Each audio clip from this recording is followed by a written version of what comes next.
तर एकंदरीतच या संदर्भात आता बारामतीमधूनही मोठी बातमी समोर येते। उपमुख्यमंत्री अजित पवार यांच्या निवासस्थानासमोर ओबीसी समाजाचं आंदोलन सुरू झालेलं आहे।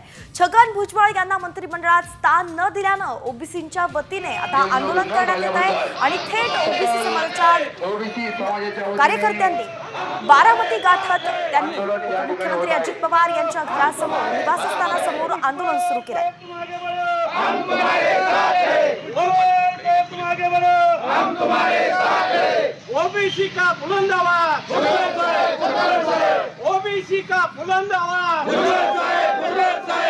ओबीसी का बुलंद आवाज।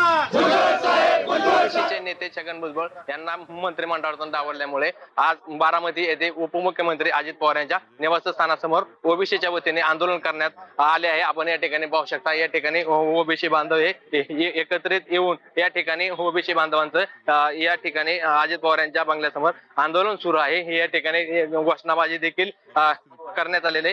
छगन भुजबळ हेच नेते ओबीसीचे नेते आहेत आणि त्यांना डावलल्यामुळे ओबीसी समाज हा नाराज झालेला आहे। त्यांची नाराजी आता ही आंदोलनातून समोर येत आहे। मात्र येणाऱ्या काळामध्ये महायुतीचे सरकार आणि अजित पवार यांना ओबीसीच्या रोषाला सामोरे जावे लागणार आहे आणि आज हे आंदोलन बारामतीमध्ये अजित पवार यांच्या बंगल्यासमोर सुरू झालं आहे। मंगेश केसरे, साम टीव्ही न्यूज, बारामती।